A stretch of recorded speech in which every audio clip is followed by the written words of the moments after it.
Hey, everybody, Drew Remenda here. You're listening to another podcast from Teal Town, USA.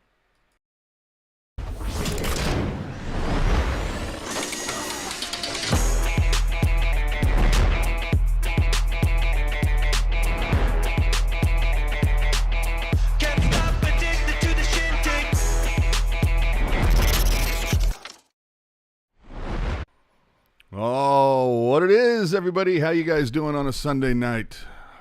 Welcome into show 124 of the Pucknologists here on Teal Town, USA.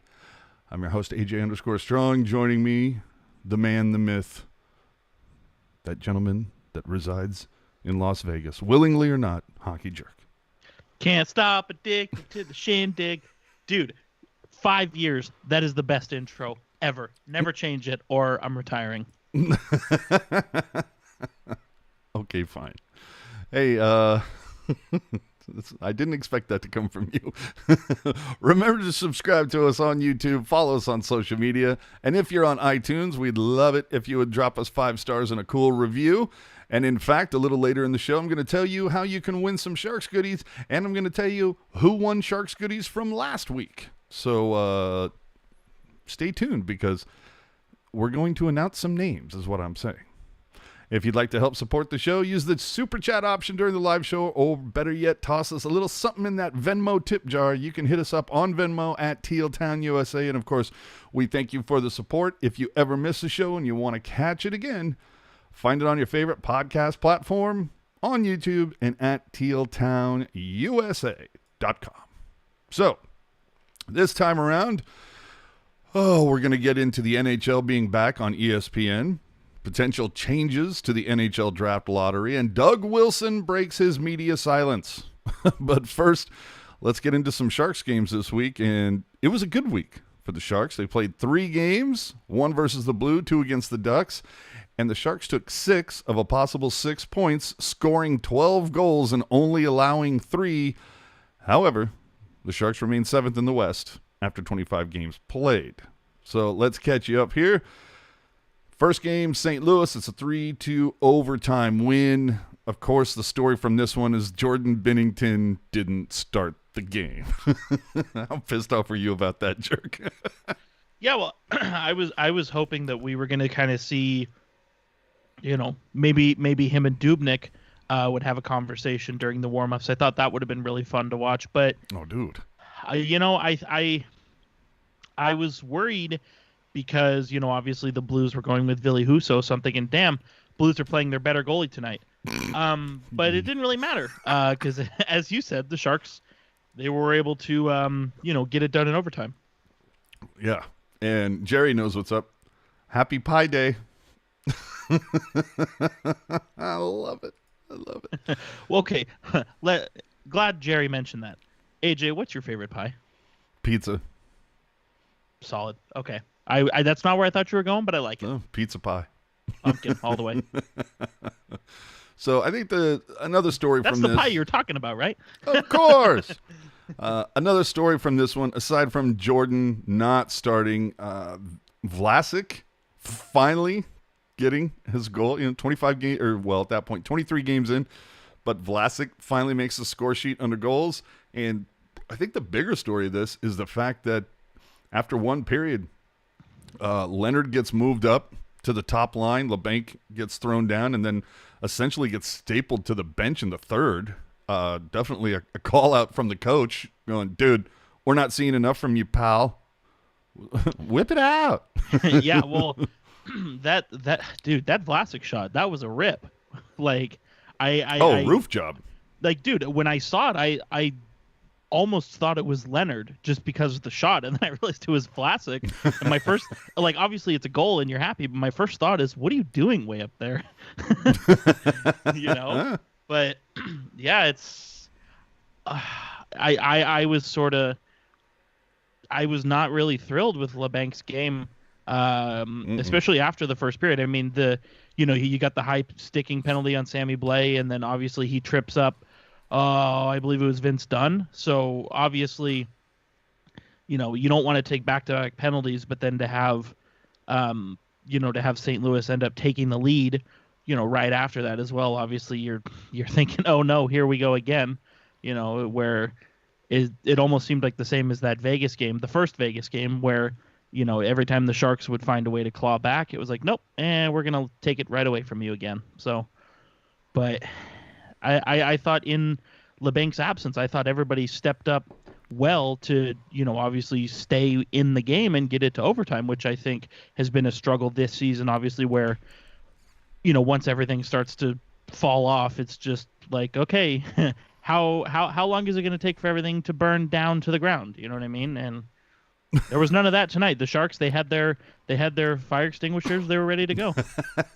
Well, we did see goals come from not only Vlasic, but Couture. Kane wins it in overtime. Dubnyk would stop 24 of 26, garnering a 923. Another thing that popped out for me, Knizhov. I don't know, this guy, I like this kid more and more and more. But you're talking about the who the Sharks rolled out there, and I don't know if you remember this because it was like a week ago, but Marleau centered the second line in this game. If that's not a red flag for how little depth your team has, and if you looked at the bottom, you take Couture, Kane, Labanc out of the equation, and you just focused on the bottom 9. Dude, Marleau centering that line had played in almost twice as many games as the other 8 players combined. Yeah, dear Lord. The way I look at it is like, hey, at least they're giving the young guys a chance. Yeah, I'll give you that. St. Louis only allowed 3 goals, which is notable because it's the only team that's given up more in the Honda West division than the Sharks. This is only the 5th time the Sharks allowed less than 3 goals. And if you listened to the show last week, you'll remember Jerk called this a trap game, and the Sharks would win 3-0. So he got half of it right. Hey, well, you know what? You say something enough times, you're bound to be right. Hey, now. After the game, though, I did ask Bob Bugner about the youth stepping up, especially because Hertl and Meier were out. And here was Bob's response. You did have a lot of youth playing tonight, and with Hertl and Timo out, what can you say about guys like Blicky and Balcers and Leonard and Showman, who barely have 100 games between all of them? Yeah, there was, sometimes you look at the board before the game and you try and go through your matchups, and that's one of the reasons that we put Neitz up on that line, early in the game. We thought with his experience and being a bit of a stronger guy in that physically in that regard, that he would help that line, and I think it did. But yeah, just sometimes you got to let these guys learn, and you got to let them play in situations, and even if there's mismatches, they're figuring it out, and we're trying to help them along the way and correct mistakes and be positive with them, but also hold them accountable. So it's a work in progress. It will be nice when Hertl and Timo get back. Obviously, everybody falls back into their slots and where they should be playing, and our matchups look a little better. Now, of course, the funny thing about that is he's giving stick taps to, he's sitting there going, well, Blicky and Balcers and Shellman, and it's like, oh, you mean 3 guys that didn't play any of the other games this week? So let's get into the first game against Anaheim, a 6-0 win. Dubnyk starts to get his first consecutive win. This is huge. Handemark did slot in for Balcers. He's out, has been out since. Haven't heard anything about him as of late. I don't know. I'm waiting. Kind of waiting. All I've heard is that he's just dinged up. That's all I've heard. Exactly. But in this game, Hertl and Meier did return, and Hertl would open the scoring on the power play, so that's good. The power play has looked good recently. We'll get into those numbers in a little bit. And, of course, it wouldn't be a Sharks game lately if Kurtis Gabriel didn't get into a scrap with somebody. Second consecutive game with a scrap. You had a beautiful feed from Burns to Kane to make it 2-0. Again, Evander Kane, coming to the party, making sure he scores a significant goal. Dubnyk made a huge save to start that period. And then you get Labanc responding in this game, which to me was the story of this one because, again, he was stapled for the game against St. Louis. Then he comes back and, excuse me while I drop like 2 assists and a goal on your ass. Yeah, it was literally like, oh, okay, you're going to bench me? Watch this. And I love that more than anything, where it's like, oh, you want more? Okay, I'm going to give you more. And man, I mean, it's still pretty early, obviously, it's early because it's, less than 2 months into the season, but it's a shortened season. So it's also not really early, but all things the same. Do you agree with me that Labanc is for the most part living up to that extension he signed? I mean, how can you not? And the thing is like everybody focuses on like the one bad game he has, but they forget about like, oh, well, he had 3 actually really good ones. That's what I'm saying. It's like, oh, he also just so happens to be part of the best line for the Sharks all season. I mean, once him, Couture, and Kane got put together, they have not been separated except for obviously the benching that you mentioned. Well, I think there was at least one other game where Leonard got a promotion. But yeah, but what I mean is they started the game that way, and we kind of talked about, where Labanc was, he had that really good end to February, he's starting to simmer a little bit. Well, 4 goals and 2 assists in the month of March. So we'll obviously get into hot or not later, but man, you talk about showing up the coach. I think he's showing up a lot of the haters too with his play. Well, and another benefit, of course, of a 6-0 win. And remember, a lot of those there was I think there was a goal in the first, goal in the second, and then boom, 4 on you in the third. Correct. But it did give the Sharks the opportunity, at least Bugner, to play out all the lines, spread out the time on ice.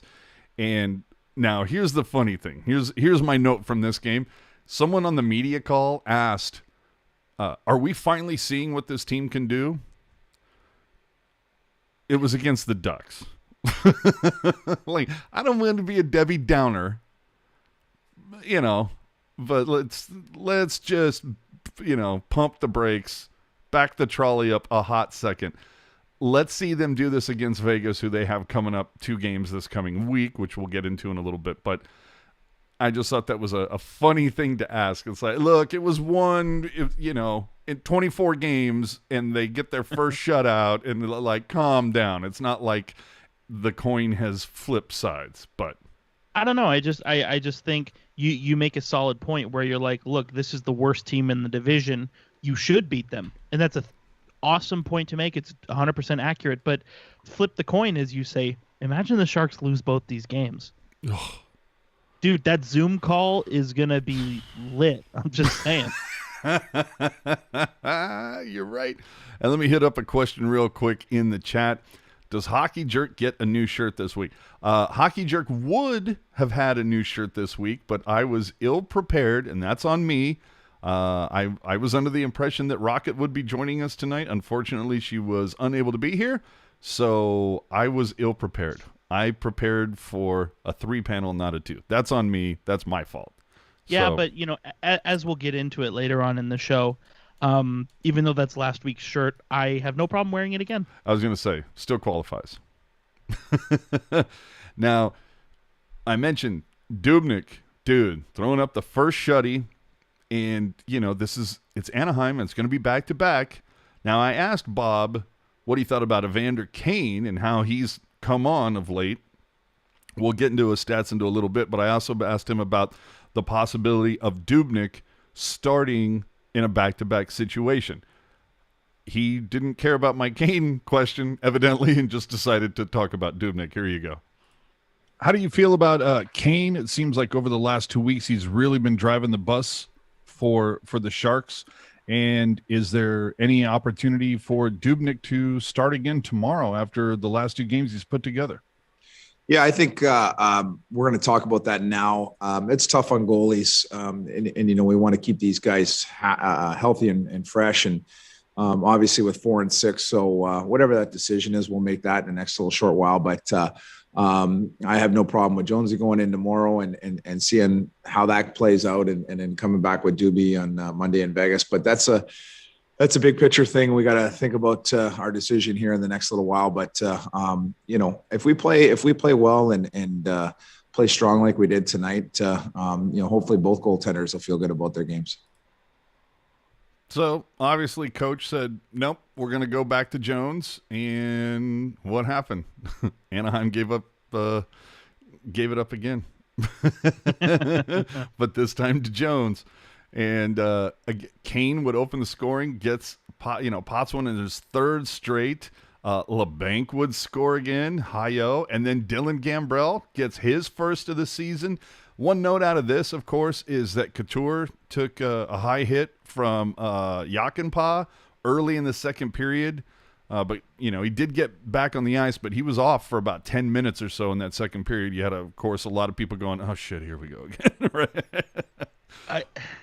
I mean, we kind of already talked about him, but I got to talk about it again. Dude, okay, everybody, Labanc he's kind of been Thornton 2.0, where it's like, dude, shoot. And that goal he had, obviously the pass from Hertl coming around the net, dude, he stepped into that shot, my God. Like, dude, he had one knee on the ice. He was like, we are burying this like some treasure. So like, I mean, there's obviously more storylines within these games than just the way Kevin Labanc has played, but when you have a team in a cataclysmic season like this one, you need things to be excited about. Yeah. And Labanc obviously played well. You said Evander Kane as well. Dude has not taken a penalty in God knows how long, which is awesome. Dude, and unbelievable. He's not taking penalties, and he's putting up points. That's the thing. Obviously, there's a lot of off-ice drama right now, but he says, you know what? We're going to leave that outside. We're all business here in the rink. And, dude, 23 points in 25 games, leads the Sharks in scoring, but doing a quick calculation, if this were an 82-game season, he would be on pace for the best point total of his career. Hi-yo. So he's obviously feeling it, and I think kind of going back to what we've talked about before, the differences between Peter DeBoer and Bob Boughner, somehow Bob Boughner finds a way, to hold those guys accountable, where... Well, I think the thing with Boughner is, I never saw this from PDB. Boughner is straight up saying, oh, you don't feel like playing tonight? Sit your ass down. Well, and that's the thing is, and I kind of mentioned it before where, with PDB, it's like, well, all these guys are professionals and, they're good players and they're here for a reason and they know what they need to do. And, just kind of very fluffy sort of on the surface comments where with Bob, it's always been, that game where Kane was taking all his penalties. It's like, Evander, keep the stick down, and it's, Labanc, we need goals. Mm-hmm. And, Jones, we need saves. And some haters will say, oh, he's calling out his players. That's how you build divide. But I call it holding people accountable. I mean, it's just, you want to obviously play well for your coach. I mean, your coach determines if you play or not. So can neither confirm or deny. So I just think I don't want to call these perfect games, but honestly, the St. Louis game maybe, but the two Anaheim Ducks games, you'd be hard pressed to have me say something negative. I thought the Sharks played, as complete a series they've played all season. No, that for me, that's like the overarching theme this week is, they finally put together a strong week, and after failing to score in the first period of like the first 5 games of the month of March, like they scored in the first period of both against the Ducks. Again, we have to preface, it was the Ducks. Can't get too crazy, but let's see this against Vegas and St. Louis in the upcoming week. We move on. Some final notes here. One of the big stories, of course, this week has been Kurtis Gabriel. How can you not? You got John Scott's coming up, making his comments saying, oh, come on, kid, pump the brakes. You've been here for a quarter of a cup of coffee, and you're acting like you're the defender of all things hockey. Pump it. And, dude, the proof's in the pudding. Whether it's a guy like Michael Haley who just, like, comes in and it's like, yeah, okay, he's a little guy, and is he feisty? Sure. But what's the record when he's in? oh, they have a winning record? Maybe there's something to that. It was John Scott.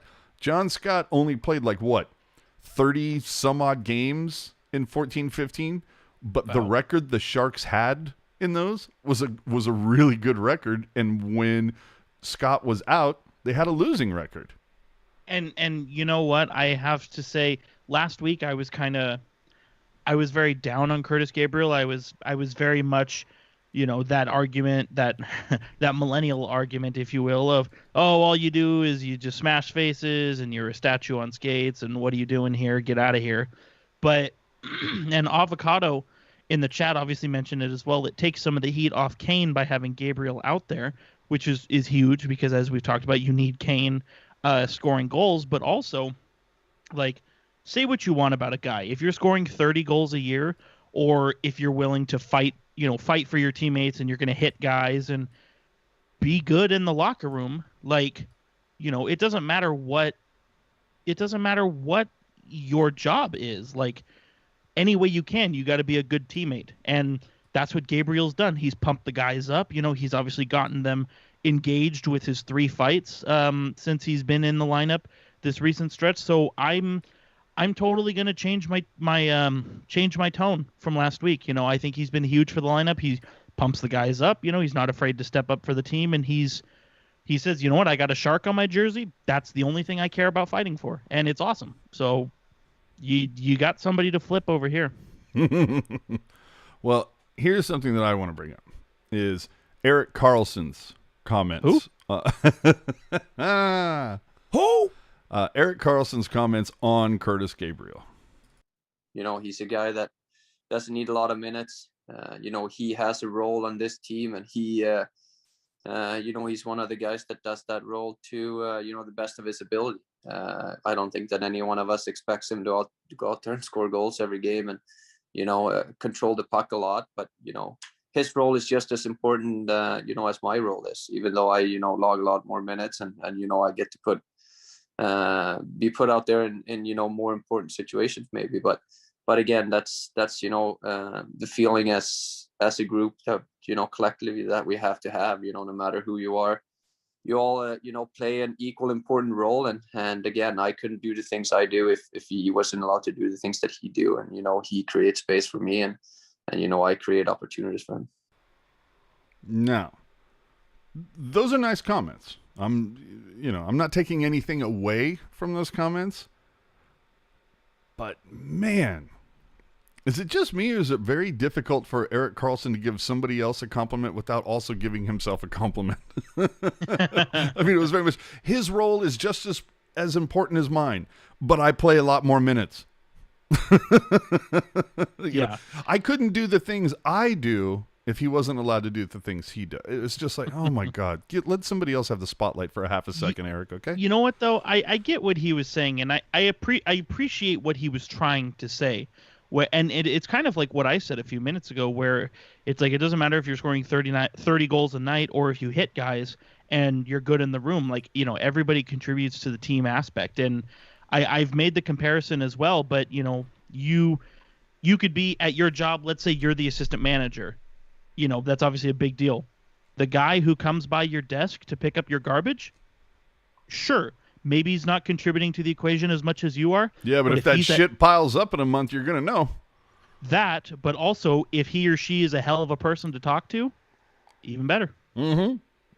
Oh, and I like this from the chat. Bozo Sora saying, it's called a Swedish compliment. Can neither confirm or deny. Hey-o, I like it. So with that, look, we're 2 games from the halfway point. No, I'm sorry, 3 games, right?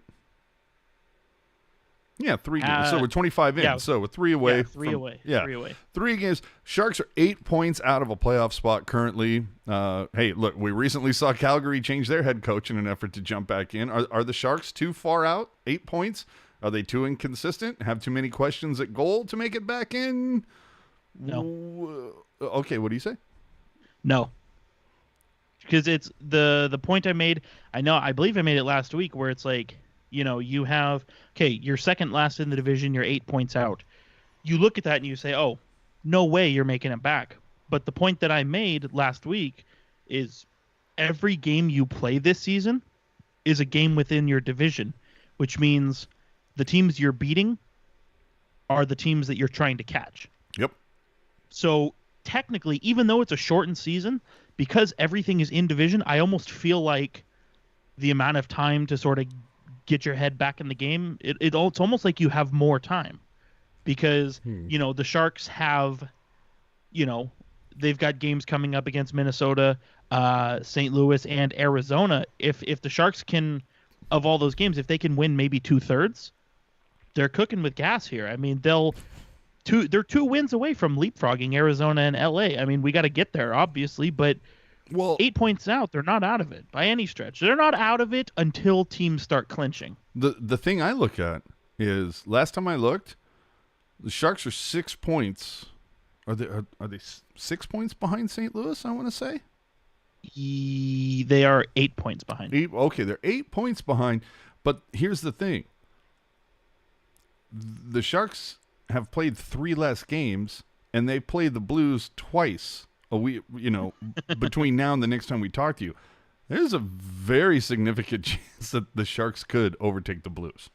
Dude, I'll do you one better. Let's say those 3 games that the Sharks are behind St. Louis, let's say they win all 3, and they're 2 points behind now.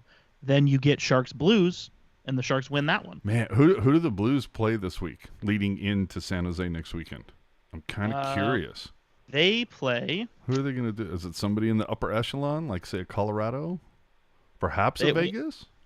They play... Even Minnesota? This coming week, they have 2 against LA and 2 against the Sharks.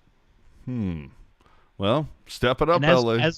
As we've said, the Sharks find a way to get it done against the Blues. Well, not only that, but we mentioned this last week, I believe, dude, the Blues, they give up goals. For all the talk about Bennington and he signed his new contract and everything like that, you look at it, they're the only team in the top 4 that have a minus goal differential. And if memory serves, they're the only ones. I think the Sharks have allowed more goals than the Blues, but that's, that's where we're at. Most goals allowed in the West, the Sharks. Second most, the Blues. That's concerning. No, I got it pulled up right here. St. Louis has allowed 92. Sharks have allowed 89. Then I must have read something a day ago. And Anaheim has allowed 95. Oh, okay. So there you go. So the Sharks have scored 13 less than the Blues, but they've allowed 3 less. So to your point, it's and obviously the Sharks, say what you want about the way the roster is constructed, they've got some shooters and some finishers on this team. If you can get goals quick against the Blues, you're sailing. You're in business. Well, I mean, it's unfortunately looking at the schedule for the Blues. It's kind of unfortunate that they got 2 games against LA because LA is another team that the Sharks are trying to catch. So I think at that point you're just hoping no overtime. Yeah, you're right. Yeah, too much of that so far. I'm inclined to go with LA just because the Sharks are closer to them. Like if the Blues win those games, it's going to look a little more critical. The Sharks would have to keep pace. Yikes. Coming up this week, as we're talking about, 2 versus Vegas, currently first in the division, 8-2-0 over the last 10. I mean, I'm not calling them the Islanders, who are on a 9-game win streak right now, but that's pretty significant. Vegas is 3-0 against the Sharks this season. And then the Sharks, of course, have those back-to-backs against the Blues this weekend, and that does mark the halfway point. Again, as we're saying, Blues are currently 4th, but they're 4-3-3 over their last 10.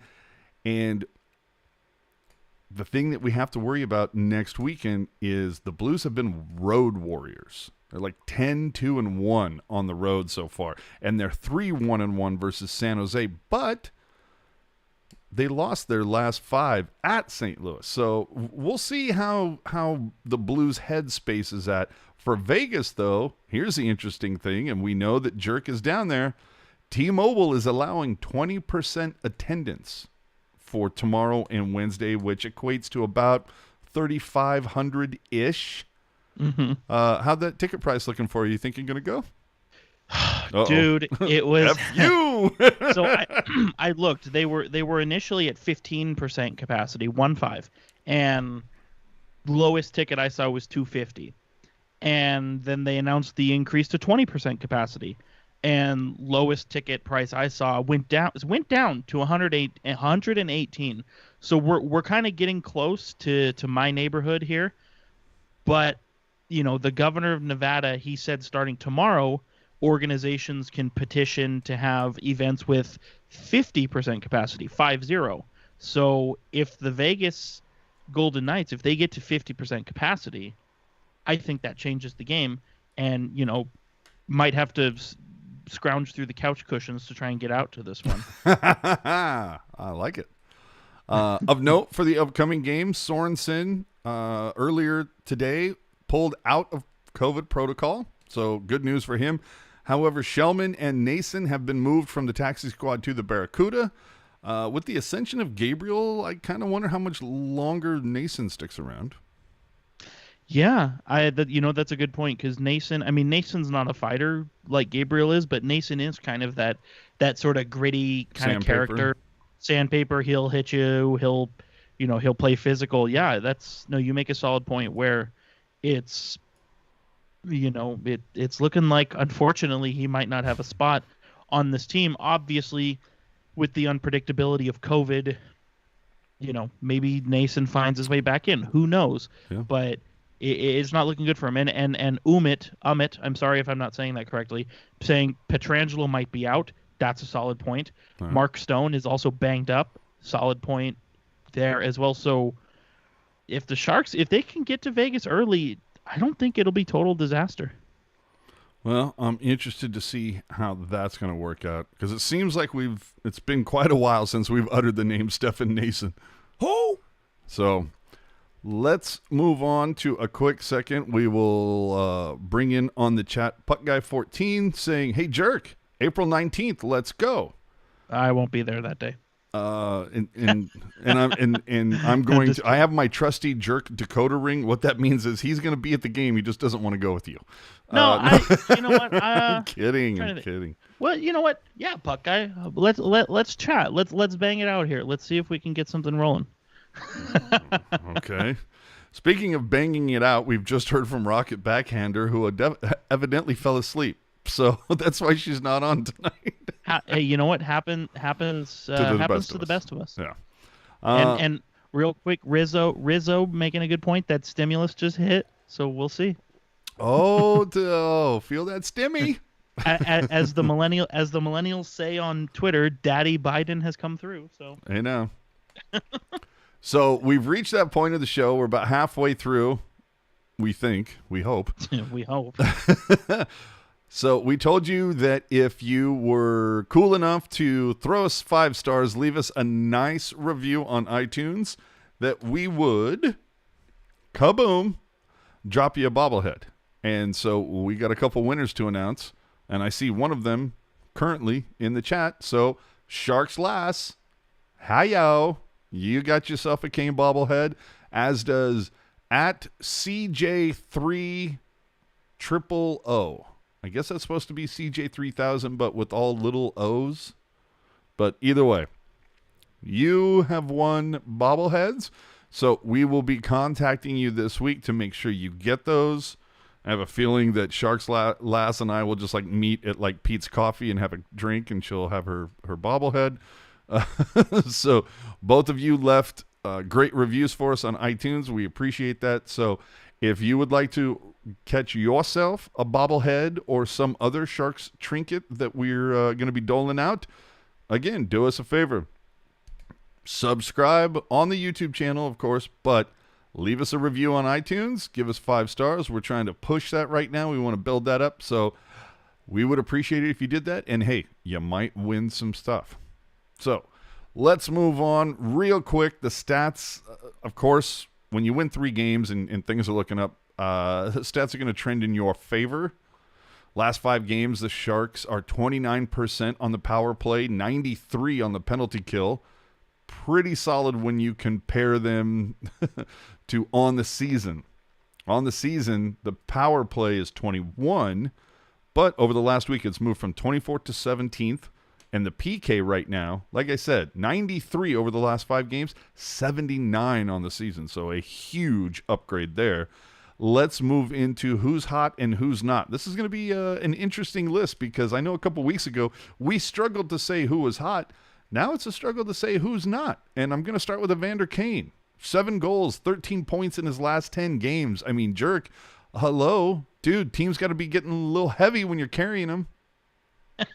Well, and I think this is really huge for Kane as well. As I mentioned earlier, you have all the drama off the ice going on, which is, as far as I'm concerned, I don't even think it should be talked about. I think it's personal and it should just be left out there. But he's put all that aside when he's on the ice, and he's been, I would argue, probably the best player over the last week and a half to 2 weeks. And easy. You know, he like I said, you know, he's playing as if, you know, he wants to make that money. He's just playing like he owes people money. Is that what you're trying to say? You know, he's just, you know, not taking as many penalties. So obviously he's out there on the ice more, and it allows him to get in on the offense. As I said before, you know, he's got 23 points in 25 games. That's a 75-point pace over an 82-game season, which would obliterate his career high from 2 years ago if it was a full season. So he's obviously feeling it. He's feeling good. He's got the chemistry with Logan Couture and Kevin Labanc. It's hard not to be excited.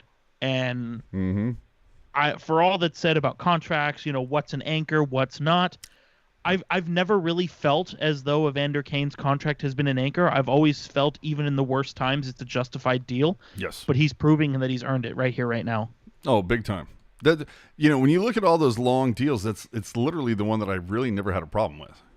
No, I mean, like, how dare you pay a 30-goal scorer money?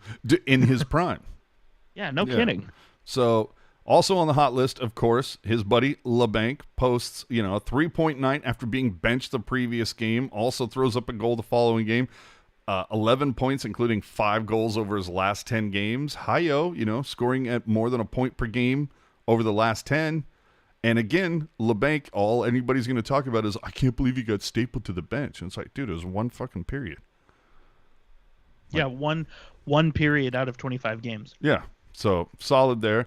And for the mathematics people, he's on pace. He's on pace for 56 points over an 82-game season, which would match his career high. However, I would make the argument that he is playing better than the stats indicate. So, and justify that contract. Hey now, as you say. Yeah, right. We got their numbers. I love numbers. Devin Dubnyk, hello. Relieved Jones gets 3 straight starts, throws up a shutout, a .933 over his last 3 starts. Gotta love it. Kurtis Gabriel, come on. Real quick. Yeah. Devin Dubnyk has with the way he's played the last 3 games, his save percentage for the season is now over 900. Not much, but it's over. All right. Kurtis Gabriel, you said. Gotta love him. Even though John Scott's going to tell him to pump the brakes. Look, he seems to bring in an energy. Other guys on the team seem to really enjoy this guy. So, look, whatever it takes to bring the room together, I'm for it. I don't care if one of the games he played 4 minutes. I'm fine. If it's something that's going to bring this group together, sure. Ryan Donato, 4 assists in his last 5 games. Now, those have been 4 quiet assists, but he's producing. Yeah, and I think with Donato, some you know, the haters will say, wow, no goals in 17 games and you've got him on the hot list. But like you said, he's factoring in on the offense, he's getting assists, but also as we kind of talked about last week with Ryan Donato, he hasn't scored in forever. But it's not for lack of trying. You know, he's there every night. He's around the front of the net. He's getting open, and he's taking his chances. So I really think for Ryan Donato, I think the dam is going to burst at some point. And also, over an 82-game season, he would be at a 40-point player, which would be a career high. See, current pace that he's on, I should say. How can you not like that? And then finally on the hot list, you see it on Jerk's shirt, EK65. Dude, Erik Dude, the last 2 weeks, Erik Karlsson has been mowing your lawn, dude. Over the last 5 games. He's going to say on the Zoom call, oh, nothing to say this week, AJ? Mowing your lawn. Chief has posted a goal and 3 assists for 4 points, matching his point total for the previous, 19 games. However, though, he's essentially been pulled off the PK, and it makes me wonder if that's helped his game. In 2 of the last 7, he hasn't played on the PK, and in 2 of those other games, he only played 3 seconds and 18 seconds respectively.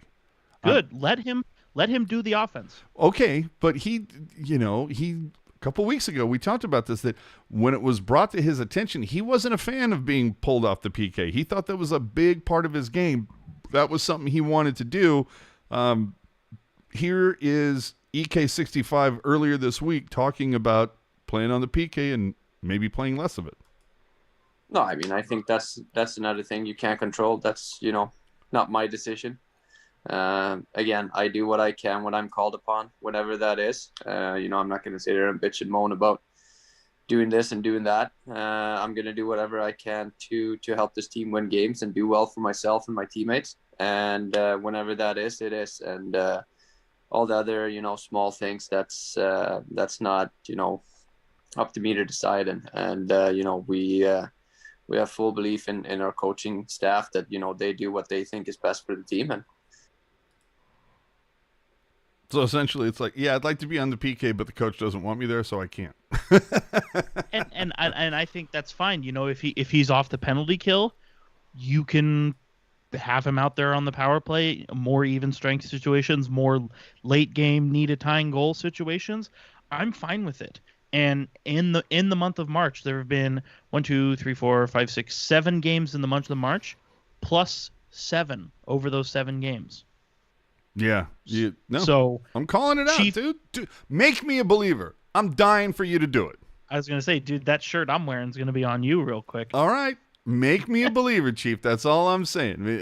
It's like everybody talks about, what was it? It was like December of 18, January of 19. Oh, my God. Yeah. And now, 2 weeks this season. Keep it up. If he can continue this throughout the remainder of the schedule, okay, you're going to start to change my opinion a scotch. But I need some consistency. And you know what? He's also, you mentioned the PK as well. He's playing about 2 minutes less per game than he was in January and February. So I think it's been huge for him. I mean, Erik Karlsson, he's a hell of a player, but offense is his bread and butter. Yeah. Why not keep him fresh enough to be out in offensive situations more often? I think what's also helped is obviously it's a pretty tantalizing idea to have Karlsson and Burns out there together when you need a goal, but I think by having Karlsson, in the power play situation or in the need a goal situation, having Karlsson out there by himself, I think also kind of makes him a better player, just because when the puck is on his stick, it's all on him. It's all on him. It's not, I have to get it to Burnsy and he's going to do this. It's, okay, puck's on my stick. These guys are going to go where I'm going to go. Yeah. And, he's still firing the same lasers that he's always been firing, but guys are catching it. They're getting open for him. And it's great to see, and the obviously the assist on Kane's overtime goal was a nice pass as well. Oh, very much. His defense looks a lot crisper as well. I can recall, we mentioned it last week, at least one situation in each of last week's games where he's bailing out the goalie and clearing the puck out. And same thing this week, where he's just, he's not going to, hit a guy, clear the puck and quick change. Never going to be that guy, but he's having his assignments. He's doing what he needs to do. Everything just looks better. Okay. And this is the thing. I think what we've seen in the last 2 weeks from Erik Karlsson is the Erik Karlsson we expected from day one when he signed the extension. And that's why there's been so much vitriol directed his way. Because it's like, look, it's clear you can do this. So do it consistently and people aren't going to dump on you. No, he's been great. And like I said, you you do have that bit of trepidation where it's like, okay, when's he going to get back to the Erik Karlsson who struggles? But I just, man, and like I said, the offense looks, he's putting up points. He's got 2 goals and 3 assists in the month of March, 7 games, as I said. Just looks better defensively. The breakout is better. Getting back on D is better. Skating looks better. I mean, it's all better. It's all better. All right, we got to move on. I could talk about Erik Karlsson the whole time. Yeah, we don't need to. Yeah, we'd have to spend 20 minutes filleting Erik Karlsson. Let's move on. On the not list, hello, Martin Jones. Like, figure it out, buddy. Like, hey, you know what? Good game. The second game against Anaheim. He had a good game. I give him credit for that. But it's, you're not going to win everybody over with one good game. Well, and not only that, it's like, hey, you know what? Start 6 games, not consecutively. Like obviously Doobie's going to get in there, and especially with all the back-to-backs. But it's like over the course of your next 6 starts, maybe you don't get pulled from one of them. Just saying. That would be nice. All right. And then, of course, on the other end of the not hot list, Shellman, Gregor, and Blichfeld. Welcome to the Barracuda, guys. Let's move on. I still think Gregor's got another gear. We'll see it. Like you look, dude. He went down to the Barracuda, made an immediate impact. I wouldn't be surprised if he's called back up this week. To be honest with you, potentially, we'll see. And I, you know what? I kind of have to throw it in there. 2 guys, Patrick Marleau. I said it last week. I'm going to say it again. If this record is not in sight, Chiefs not on an NHL deal this year. You're right. I mean, now I will say he's being paid like a 4th liner and he's playing like a 4th liner. So it's hard to complain about it from that perspective. But just from the perspective of, you mentioned it earlier, he played a few games as the 2nd line center. You telling me he doesn't have another gear in him? Yeah. And then obviously he's on the not list just because, Marcus Sorensen, I think the best thing that happened to Marcus Sorensen is when he got yanked from the lineup. Oh, I thought you were going to say got COVID. No. Well, hold on. And you know what? I need you to continue on this path. I will be back in 60 seconds. But yes, tell everybody else who is not hot right now. All right. So AJ Strong has given me the keys to the car here. We're going to not try and wreck it, obviously. Like I said, Marcus Sorensen, he really got a lot of people to fall in love with him a couple years ago, 17 goals. But you know what? He had a rough go last season, and this season it looks to be more of the same. He's firmly on the not list, I would say. And it's one of those situations, addition by subtraction, where it's like, okay, get this guy out of the lineup just because he's not doing anything. He's not contributing. So I wouldn't be surprised, even if the Sharks somehow find a way to a playoff spot. I just don't know how Sorensen factors into the equation at all. And I want to say real quick, let's back up a bit, and then we can obviously move on because it's been a while. But can I play it? I want to. Sure. Okay, go ahead. I think somebody who probably deserves to be on the hot list, or at the very least simmering, Matt Nieto. Yeah, totally He's agree with you. Only has a goal and an assist in the month of March, but you know what? He's the Sharks' best penalty killer this year, which you obviously need. But he's using his speed to play well defensively, create things offensively. He hit the crossbar last night. If you're listening live, second game against Anaheim. If you're not, I can't believe that didn't go in. Yeah, so he's just playing really well, and it's the same thing as Donato, and I would say Gambrell to a lesser extent, where the offense is not there, but it's kind of hard to be upset with the rest of their game. Yeah.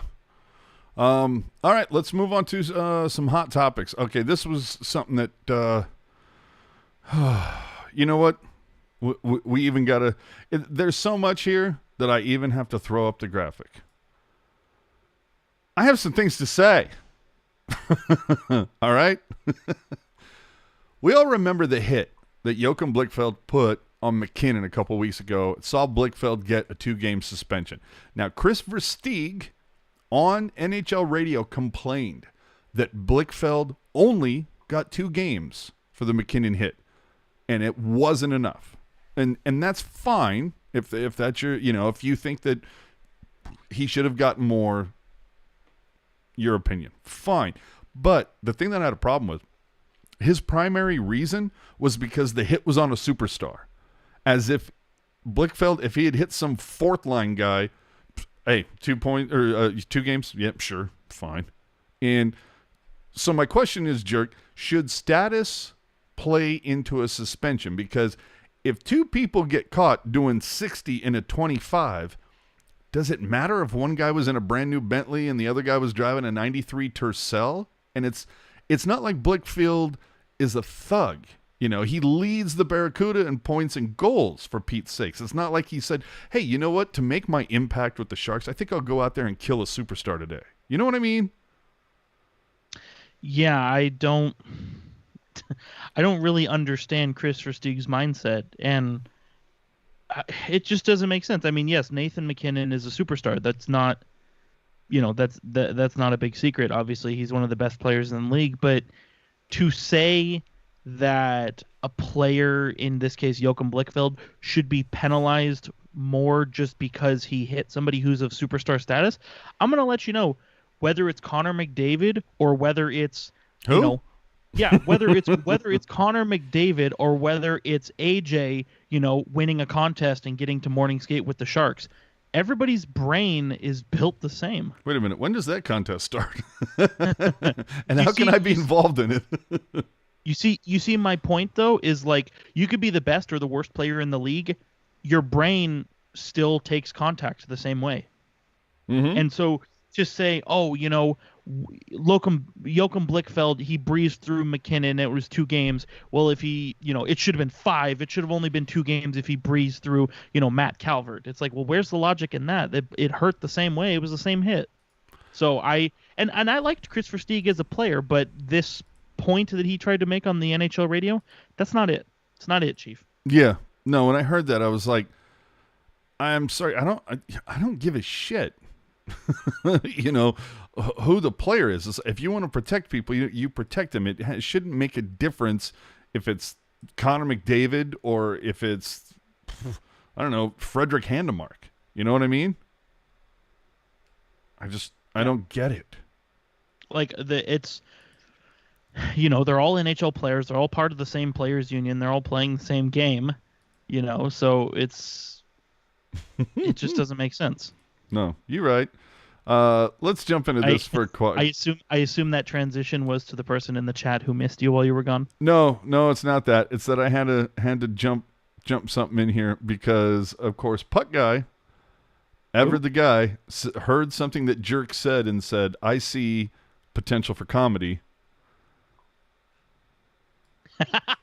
Can you see it? Yes, I love that. Now, that is if Erik can learn how to do all of his photos at 1280 by 720, that would help. Dude, but mowing solid. Solid. The only thing you needed next to that was like Donald Trump screaming at him, right? The kid mowing the lawn. I think it would have been even better if like if it was just, can you throw the graphic up one more time if you can? Yeah. I think it would be better if in one of those windows on the house, it was just a photo of you looking out the window. Like, what the fuck is that? Somebody can get off my lawn. Mowing your lawn, dude. All right. We got to move on. Jesus Christ. It's only two of us and we're still dragging ass. This past week, Daniel Kaplan and Kevin Kurz reported that Evander Kane and the Sharks have informed federal bankruptcy court they are considering ending Kane's contract. I'm going to tell you this right now. I don't want to get into this until somebody has something to actually report. Do you have any thoughts on this? Because I'm just going to say, we all remember what happened the last time someone speculated on Evander Kane. It did not go well. I don't want to speculate on this guy. Yeah, I would say, you with the information that's out there, you can obviously draw your own conclusions. But as I've said before, neither of us are related to Evander Kane, work with Evander Kane, are on his legal team. Right. Anything we say, assuming that we're right or wrong, doesn't matter because it's not our situation. Mm-hmm. Sean Shapiro, also on The Athletic, had a piece this past week that detailed that other NHL teams are watching very closely how it works out for the Kings and the Sharks, who have gone to a full digital audio network for their games, leaving terrestrial radio behind. It didn't appear to work for the Oakland Athletics very well last year, but that, baseball and hockey are vastly different. And if I go to a baseball game, I see a decent amount of people there sitting there with the Walkmans and, some sort of earpiece. They're listening to the transistor or they're streaming something. I don't see that at Sharks games. So the funny thing about this is, of course, too, is that San Francisco Giants and local sports station KMBR just announced a 4-year extension, again proving that baseball has to be dragged kicking and screaming into the new era. Yeah, no kidding. But is this the future? We're just going to go full streaming? Because at least the Sharks app, you get the Teal report from Ruzanowski, and you get other, it's just basically something you can turn on and start streaming, and you never know what's going to be on there. I would like it if they had some sort of a menu where it's like 2 days ago they did a live thing with, say, Dan Boyle, and you can go back and listen to it at your leisure. That, I think, would be cool. I just think the Sharks app, it sucks. And it's they did kind have of a pain in... I'm sorry to interrupt, but there was a tweet either yesterday or the day before from Ruzanowski, like early in the first period, where it's like, sorry, thanks, Hunter. No, not thanks, Hunter. But sorry, we're having technical difficulties. And you just go, you can't do that when you're making this transition. Yeah, it's just... The Sharks app sucks. So it's kind of hard to kind of build a network within the app just because it's kind of tough to navigate it. Sometimes it can be a bit buggy, especially when you're at the tank. Have you tried to log on to the Wi-Fi there? It's like Winnipeg. But in that same kind of viewpoint, I like the idea of creating a network. You know what I mean? Where it's almost it's I think what you're trying to say is you're waiting for us to be on that network. But anyway, maybe it's almost kind of like a streaming service. In a way, where it's like, okay, yeah, like this is the Sharks streaming service, and okay, I love Ted Ramey, so I'm just gonna blow through all of Ted Ramey stuff. I want to hear it all right here, right now. And maybe I want to hear Dan Ruzanowski on my drive home, or maybe I want to do whatever. I think it's a really great idea, especially if you can diversify. If you can diversify your content and you can get a bunch of different stuff on there, I think it's awesome. And then the ability, obviously, to have the game, have the game on there as well. I think it's really revolutionary, and I really like the idea of it. You got to clean up the app, though. Yes, absolutely. Well, it's one of those things that it almost kind of reminds me of iTunes back in the day. Just that it's like, yeah, we're going to use this, so it's going to manage your music library, your movies, your TV, your podcast, your blah, blah, where it was almost like, okay, you're trying to make it do too much. Right. Like maybe there needs to be a separate application strictly for your audio network. And they've done that. Yeah. Well, no, it's they have because they have Apple Music, they have Apple Podcasts. Oh, so I'm sorry. I thought you were mentioning the Sharks. Yeah, no. I'm waiting for the Sharks to launch a separate app. And folks, if you feel so inclined, please petition for Tealtown USA to be merged into the Sharks audio. the Pucknologists to be added to the rotation. Hey, we'll take the 2 to 4 a.m. time slot. We're fine. Absolutely. Well, because it's streaming at your leisure. There you go. Just saying. I'm just saying, dude, 2 to 4 a.m. 5 days a week, and then out the door. All good. Uncensored, yes? Sure. All right. On Friday, Sharks general manager Doug Wilson finally broke his silence. No, it's not like he's hiding somewhere, but he did held court with the local scribes to give his thoughts on the state of the Sharks. And I get that you want to spin things in the right direction. You want to keep, your fan base in a positive mindset. But I feel like I heard a lot of the same stuff I heard a year ago.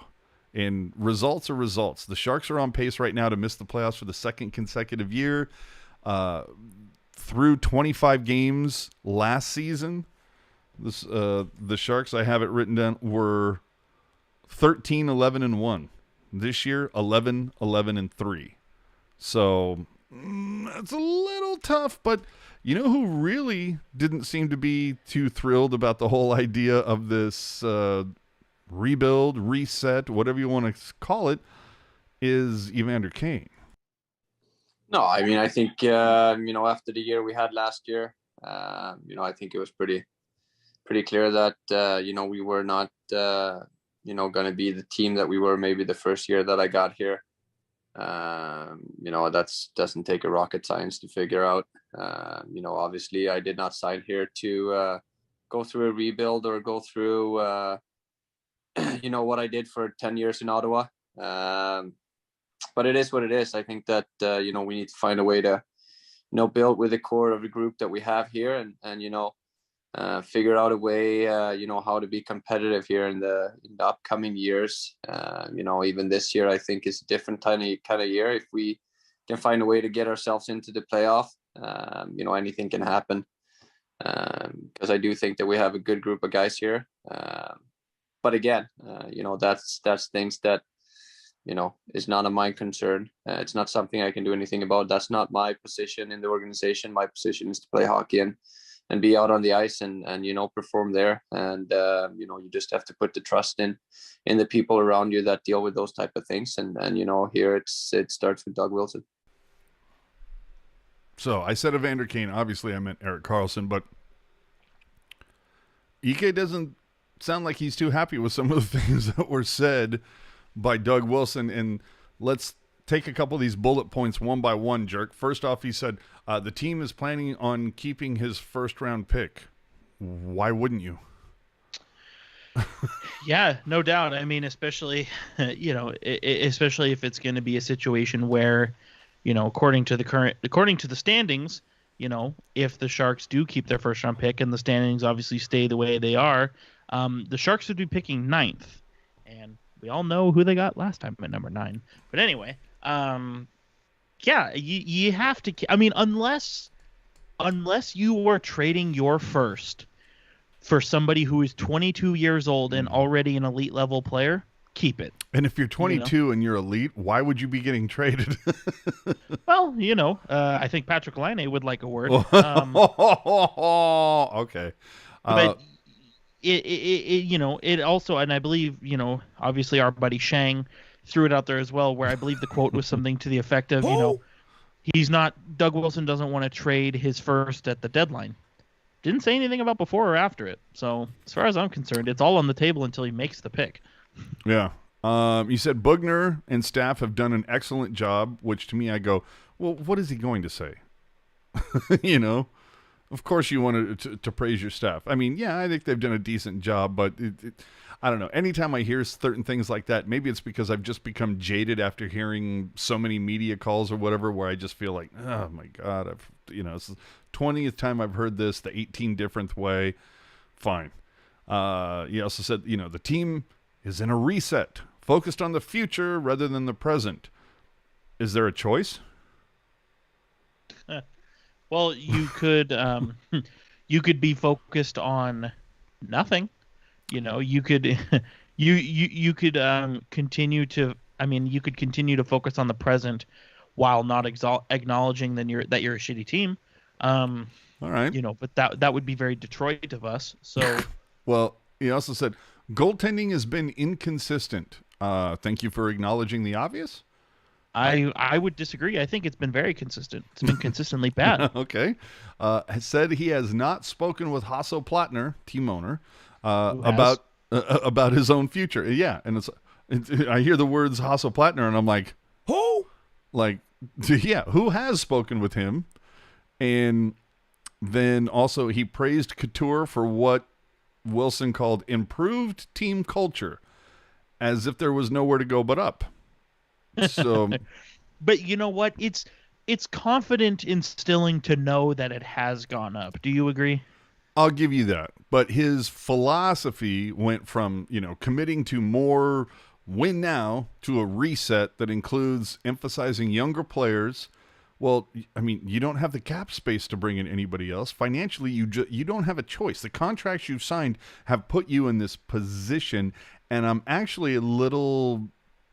look, I'm not going to call out the media that were on there, but I'm a little surprised that I didn't hear anybody ask about that. To say, look, these contracts, your contract situation, this is all on you. You're the one that signed these deals with Vlasic and Jones and Karlsson and blah, blah, blah, blah, blah.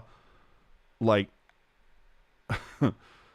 how do you see yourself out of this when you're going to miss the playoffs? What looks to be, 2 consecutive years, 3 times in 7.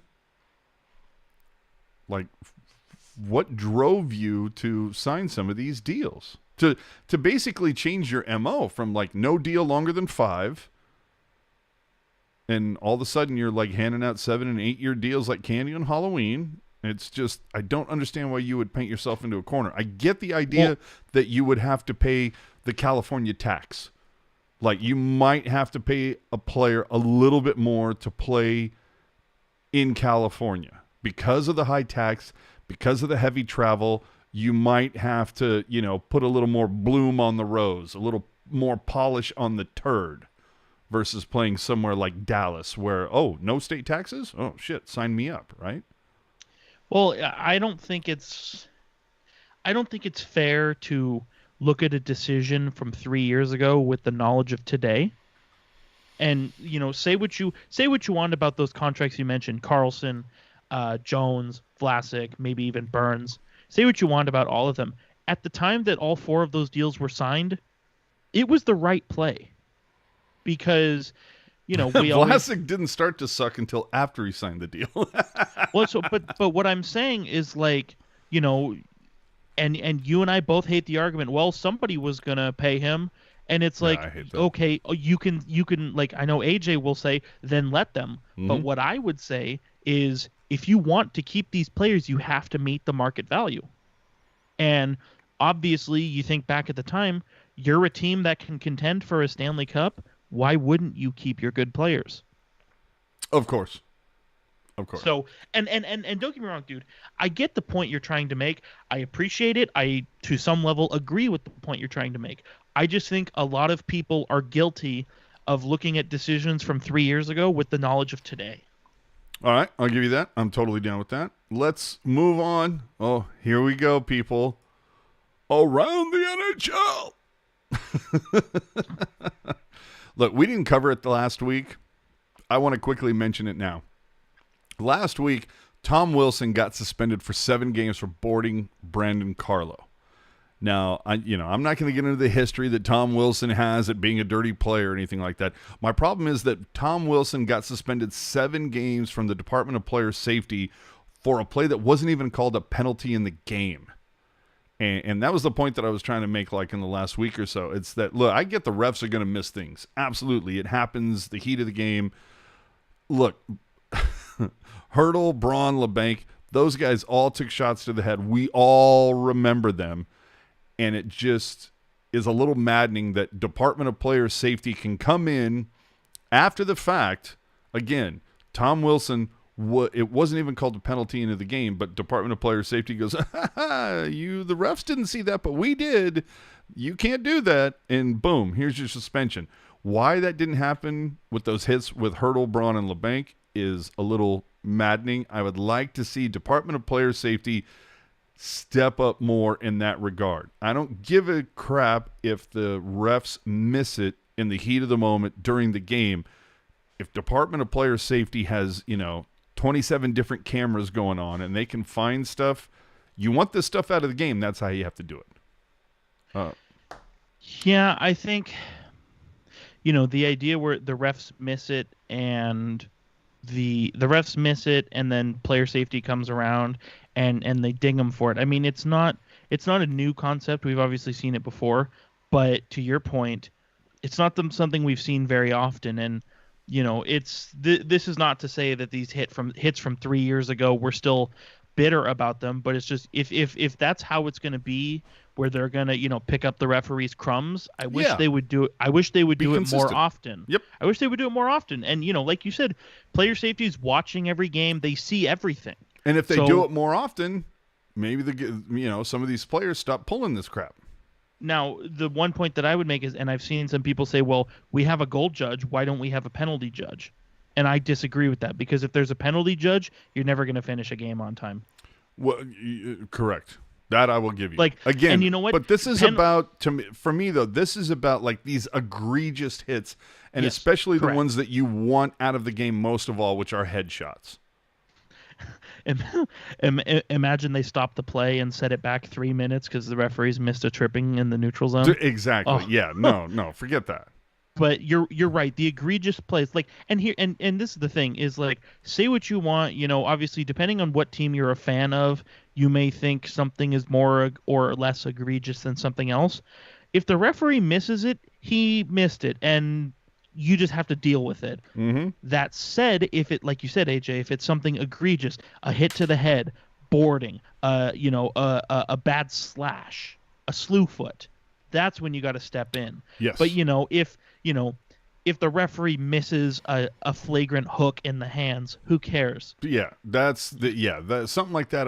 A trip, a hook, something like that. I don't care about that. We want headshots out of the game. Like I said, headshots, boarding, slashing, and slew foots. Those are the big four, if you ask me. Absolutely. And I want to just say this right now. It's like I know just a hot second ago, it was like we had over 50 watching, over only 17 thumbs up. Come on. But if you're not going to thumbs up, well, then do us a favor. Subscribe. Just saying. And I just want to say, Finn bringing up a point where it says, how about finding or suspending the refs for missing stuff?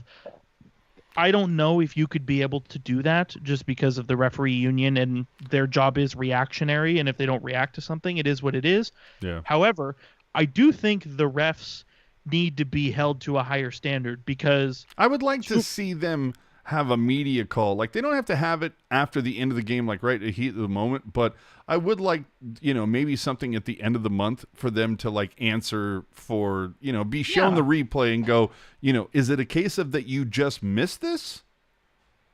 Something. And that's the thing is because, like, I just think they need to be held accountable in general. Why, and the moment that comes to my mind is last season. It was the Montreal Canadiens, and I want to say the Dallas Stars, where Dallas won in overtime on a missed penalty or something like that. And in the post game, Brendan Gallagher, he said, the referee missing a penalty right in front of him, it was the difference in the game. It cost us the game. I would like to see the referee call something that he sees. Obviously, that's not exactly what he said, but that's paraphrasing what he said. And Brendan Gallagher got fined for that. Well, if you look at the mic'd up from that game, the referee told Brendan Gallagher to fuck off. And I'm not paraphrasing. That's what he actually said. So why can the referees and the linesmen get mouthy with the players, but then and nothing happens, but then when the players say that they didn't, when they say, I'm mad because the referee didn't do the one thing he's supposed to do, why is that a fine? Well, but the referees getting mouthy with the players is not a fine.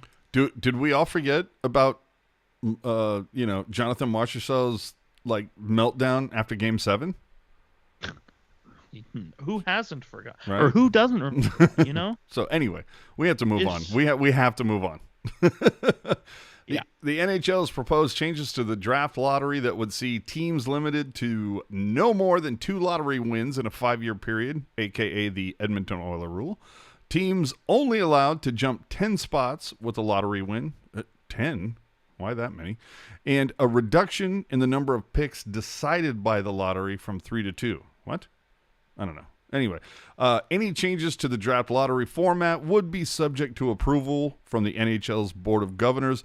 The first 2 potential changes that I listed would not take effect until 2022 if approved, while the third would take effect this year.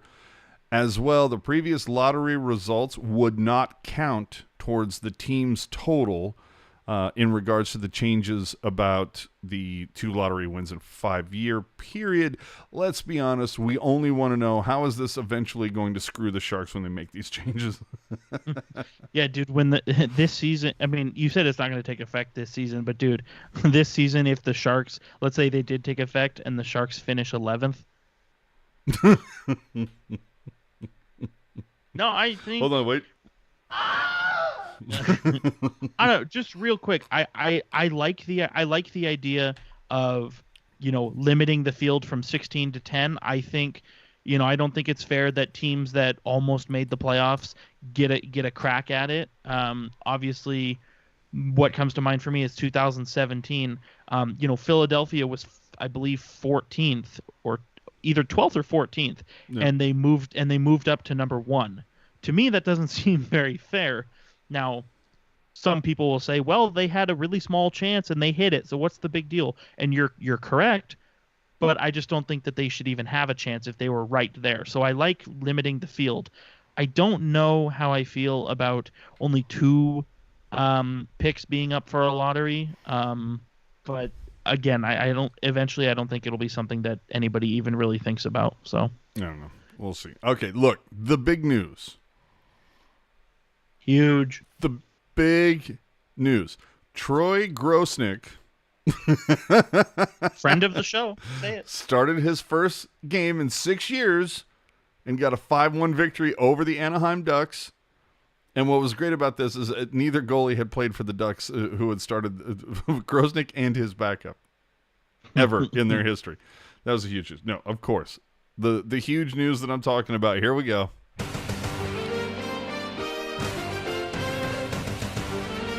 Oh, baby.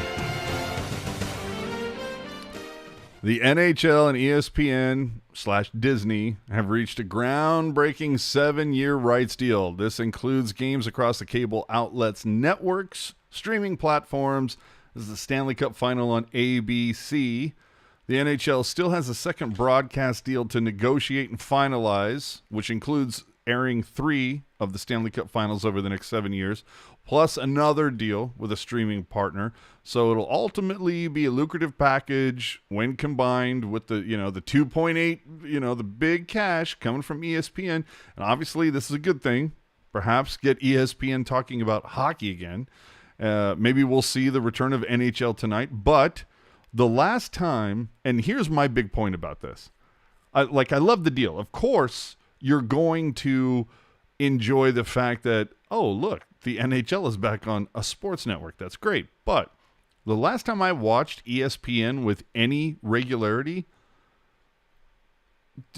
NHL Network didn't exist, right? In a world of narrowcasting, while having the NHL on a broader platform is great, I'm curious to see how the ratings might differ and how much attention ESPN actually pays to hockey because, like I said, the NHL Network is now a thing.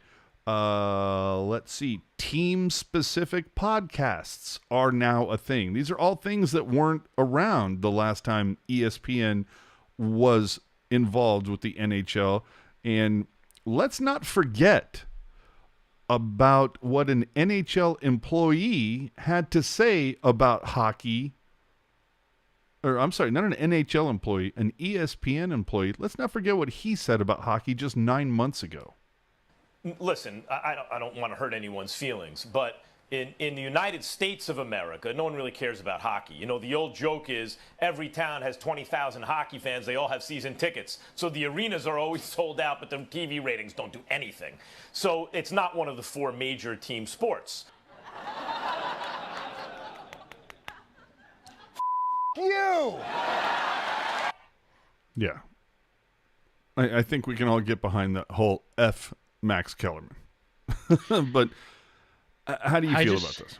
Well, so I understand your concern about ESPN not talking about the NHL, but I was listening to 31 Thoughts, or it was either 31 Thoughts or Overdrive. I get them all confused. But one of them, they basically said, look, ESPN is not going to talk about what they don't have the rights for just because they're not getting a slice of the pie.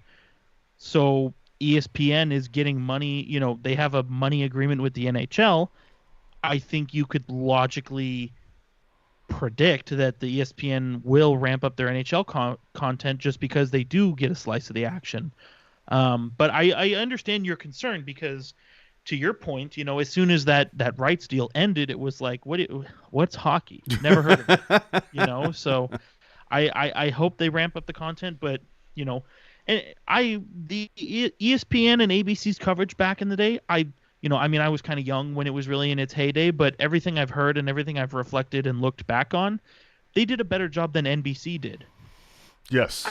I still don't think I'm going to watch, just because I'm not really a TV post, let's talk show. I'm more of a podcast person. And so I don't know, but I think because they're getting a slice of the action, I think they will ultimately give more attention to it. It's just a matter of how much. But I think the big thing, I think, is, you're getting this deal in, and we kind of bandied about it off air. This ESPN deal, we both agreed covers somewhere between 60 and 65% of the national coverage for the NHL. Yeah. And the NHL is making more money off of 60 to 65% than they did on the 100% that NBC had. So, that 35 to 40% that either NBC or maybe Fox or, God willing, CBS Sports picks up, it's going to bring the NHL more money. And obviously COVID has been a detriment to the salary cap, but I think this accelerates the timeline to getting the financials back on track for the league, I think. Well, for me, there's a couple things. First off, this new influx of cash, it makes me wonder how that's going to impact the contracts. Are we going to see a bunch of guys take bridge deals now to get to, 23, 24 when that fat TV cash rolls in? We'll see. A lot of chatter around the deal on Twitter saying, oh my God, are we getting, Gary and Bill back? Thorne and Clement going to be calling it? And the reason why I bring that up is, dude, I remember a whole bunch of people back in 04-ish complaining night and day about those guys, like I complained about Emmerich. So I love Gary Thorne. Dude, I don't have any problems with those guys, but I remember a lot of people bitching about them. But here's the one thing that got me about all the stuff that I read about this. One NHL executive put it simply, it's about the sports bar default. Mm-hmm. In other words, you go into any sports bar, they've got ESPN on their TVs. It's just, as soon as they turn on the TV, that's just what's on there, blah, blah, blah. Has that gentleman or gentle lady been to a sports bar in the last decade? Because, since flat panels and, sports packages on satellite TV have become ubiquitous. I know words. I have the best words. Once that has happened, ESPN is not the default. I worked at a club in the 90s. Yes, it was, I think we had somewhere in the neighborhood of like 12, 14 TVs. Half of them were ESPN, half were ESPN2. That was pretty much it. But today, you've got CBS Sports, NBC, Fox Sports 1, blah, blah, blah, blah, blah. You have an endless amount of stuff. It is no longer the default, not to mention the regional networks, whether it's NBCSN Bay Area, NBCSN California. So, I don't know. I thought that comment by him was a bit short-sighted. We're obviously going to put a pin in this, see how this happens over the next 7 years with this deal, and find out who gets the other half of the package. I'm kind of rooting for Fox. Hey, bring back the glow puck. I don't care. Let's see what it looks like in high def. No, I think that bar, that bar default that you're kind of talking about. I don't think it's a ridiculous thing to plan for. It's definitely, I think that's something that is still applicable. But you also make a solid point where you look at Fox and you look at NBC, where they've really ramped up their coverage. I mean, yes, NBC is still shutting down NBC Sports Network for God knows why, but money. The one thing that they always hype up every spring is championship season. You have the NHL, you've got the horse racing, you've got the Formula One. You know what I mean? So there's the tennis, I believe. So you're always hyping it up. They're always hyping up the championship season. And obviously with Fox, you got FS1, you got fucking 14 different Fox channels that show sports. So, it's definitely going to be, I don't think that what's the phrase you said? Bar default? What did you say? A sports bar default. It's basically like no, how, I know what it is. I know, but it's that whole idea of it's like, a sports bar, ESPN is the default, airplane or airport, CNN is the default. Right. I think you make a solid point where, there's not really, the sports bar default is not ESPN anymore. It's just sports channel. Like whatever channel has sports, put it on. Absolutely. Whether it's said, TBS, the major networks, doesn't matter. Well, yes, correct. That said,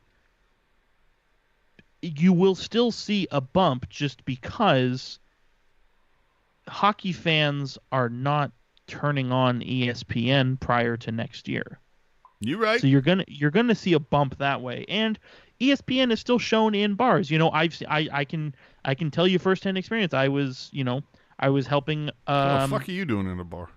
No, I was actually helping. I was helping clean out a bar. A few weeks ago, and kind of in their patch bay. They had 5 DirecTV boxes, and literally on the side of each box there was a label, and it said CBS Sports, NBC Sports, Fox Sports. Yep. So Exactly. even though the bars, the sports bar default, doesn't mean as much as it did 15 years ago. I still think there's some applicability there, if that's a word. So we'll see. All right. A few more things before we get out of here, which should have been done 20 minutes ago, but go ahead. Real quick, I just want to say, LD Shark, Disney owns Fox. They don't own Fox Sports. That's all I wanted to say. LD Shark made a point in the comments. I just wanted to say that. Fantastic. Let's move on. Let's talk about the little guy. Ooh, Barracuda.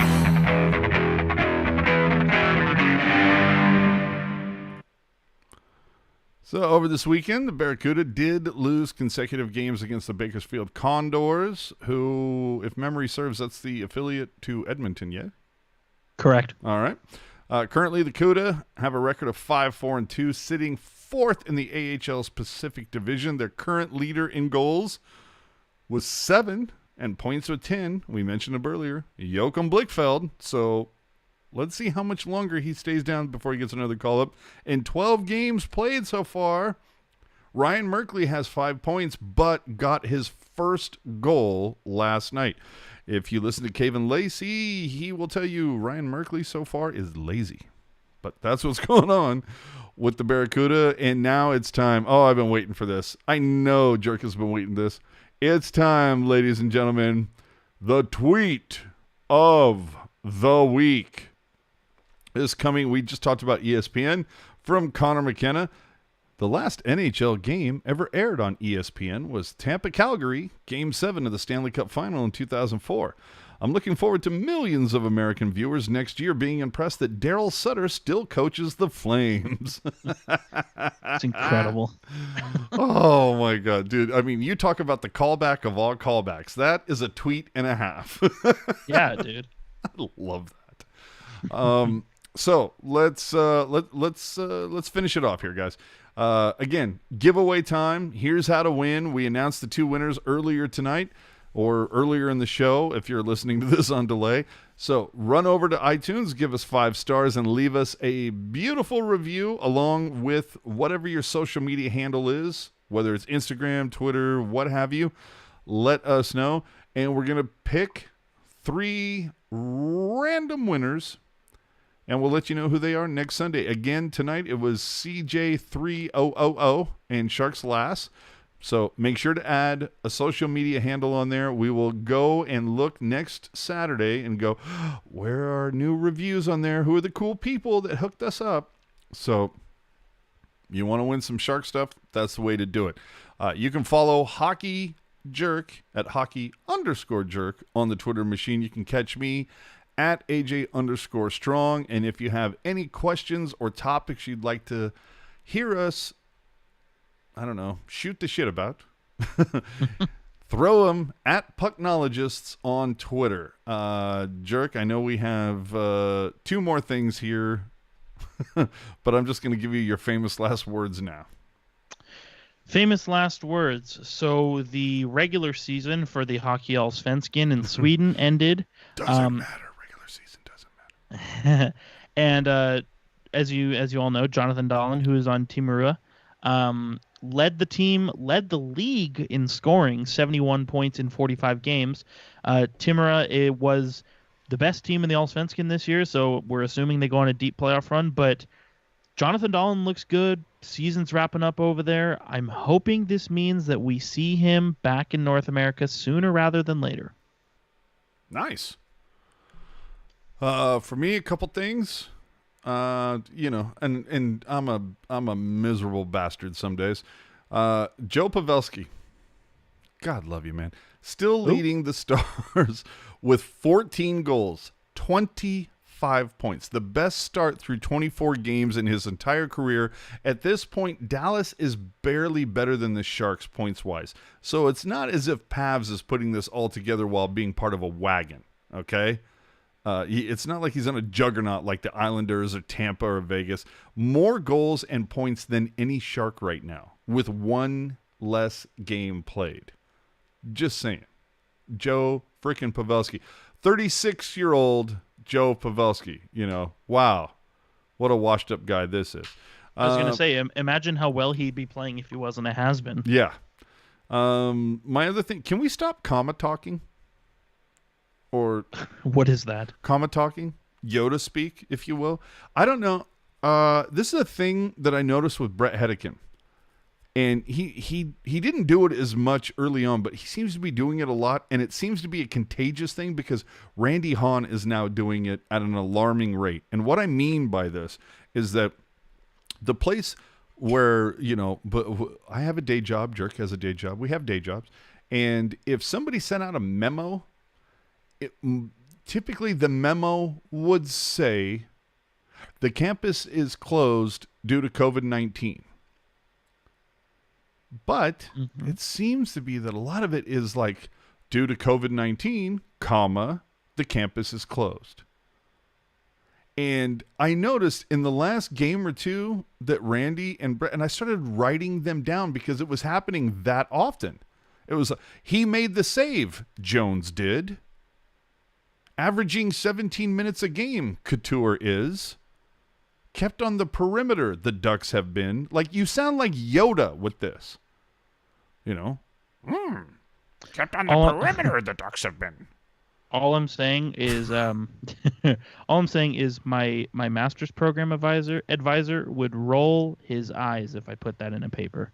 Dude, but I'm saying, when I heard him, when Randy went, kept on the perimeter, the Ducks have been, I'm like, are you kidding me right now with this? And again, this is something that seems to have started with Hedican, that it's like some sort of condition that is... Sorry there, Hunter. Yeah, that it's infected, huh? Oh, my God. Anyway, can please stop with that. It's just, it's like a needle in the ass every time you guys do that. It's just like, if you're going to do it, at least do it in Yoda voice. Speaking of getting needles in places, I just want to say I have one more last word. Hey now. I received a dose number 1 of my vaccine. Are you serious? Yeah. Oh, dude, that's fucking... Hold on, where did it come from, though?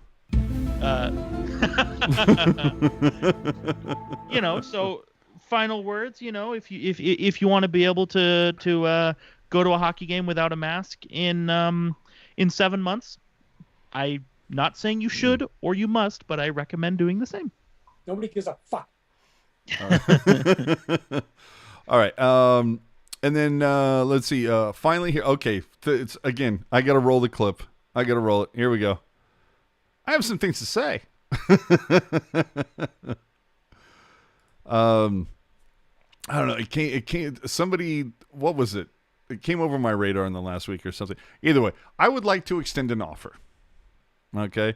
If there are people on Twitter, social media, whatever it is, if you have an issue with me, an issue with anybody else that's part of Teal Town USA, do me a favor. Come on the show. The Pucknologists account, it doesn't have a block on anybody. You can DM us and say, look, here's the time I'm available. I will absolutely come on. Come on the show. Let's squash the beef. Let's figure out what your problem is with me or Jerk or Puck Guy or whoever else. Like, instead of sitting there, hiding behind a fake account, come on. Let's talk about it. My only thing is that, you have to be on camera, can't wear a mask, you have to stand behind your words. But if you're willing to do that, again, Pucknologists, nobody on the block list, It's all good. Come on the show, man. Love to talk to you and figure out why you, what the beef is. Because I'm clearly not involved in it. I don't know what it could have possibly been. Do you know what it is, Jerk? What did I do? And I'm glad you asked. I've taken a lot of time to research, fleece it out, really numbers. No, I'm serious. No, because I know what you're talking about, and I've taken the time to really dig into this, figure it out, and the only thing I can think is hose mad. Hose mad, troll sad. That's the T-shirt I want to wear next week. And Finn says that he picks on Puck Bozosaurus, of course. Finn says I pick on Puck Guy, but love you all. Dude, we all pick on Puck Guy, but we all also love Puck Guy, and he is the heartbeat of the site. Yes. I don't think anybody would dispute that. No, not at all. Eric is the heartbeat. I am the throbbing cock. We all serve our purpose. I was going to say, I think I'm the muscular quads. Yeah, we all serve our purpose. We all serve our purpose. So anyway, yeah, for, if you're a troll on social media that keeps, coming at me or anybody else that's on it, do me a favor. Hey, come on here. Let's find out why. Let's talk about your obsession, and hopefully we can deal with it in a rational way. I think that would be good for everybody. And, one-time offer. Here it is. Let us know. Again, Pucknologists, that Twitter account doesn't block anybody. So absolutely come on. Again, the only condition, you can't hide your face. You actually have to stand behind your words. You can't hide behind your account. Jerk, that goes for you as well. Anyway, so... Dude, what are you talking? Dude, I'm getting tired of hearing this. I've been turning on my camera every episode. Dude, and there you are. Like, that's it. The only thing I could tell you is, dude, you need to buy a different goddamn hat. Although you did wear a birthday cap a couple weeks ago, so I'll give you that. But we need to get you something, like a cowboy hat, a fedora, anything. Puck Guy. Steven, get on that. Anyway, subscribe to our YouTube channel. Again, leave us a nice review on iTunes, 5 stars. We'd so appreciate that. You can find all the content on tealtownusa.com. We got a super chat. Oh, look at Ruben sliding in. Dude, help us out. Follow us. YouTube, subscribe. Twitter, follow. Instagram, follow. Facebook, like. Reddit, and what's up? Discord. Oh, Discord. Don't be a coward. Discord. The Discord link is in the chat right now. There you go. There you go. And get in before we set a password for it. Oh, hey now. Again, if you ever miss it and want to hear us again, you know where to find it. tealtownusa.com, but always on your favorite podcast platform, always on YouTube. Hit the subscribe, and boom, let's run up our buddy 21 Pucks right now. Have to wear a mask, scared of getting COVID through the screen. Well, then you know what you can do? Before you come on, if you want to add us and tell us how much we suck, take a photo of yourself. Well, no, that doesn't really do it either. Maybe you have to take a video so we can compare voices. Because we know, you're going to grab some photo of somebody off a Adobe stock photography or something, right? Oh, it could be fun. So anyway, thank you guys so much for watching. This is episode 1. Jeez, can you imagine that? 124 in the books. That's amazing. Whew. There you go. In a minute, as they say. Yeah. So 124, 125 coming at you next Sunday, following 2 games versus Vegas, 2 versus St. Louis. We're going to see what the Sharks can do right now, playing 500 hockey, but hello, St. Louis, we'll see. I don't know. Could be interesting. Subscribe to our YouTube channel. Remember to check out Teal Town After Dark, following every single Sharks game, and so you got them 4 times this coming week. That's our show. Thank you very much. I guess we have to, notify Rocket that we went long tonight. But thanks for watching and listening, guys. We will see you all next week. Appreciate the love. Appreciate the super chat. You want to throw us some more? Teal Town USA on Venmo. Thanks again, everybody. Good night. We'll see you next week.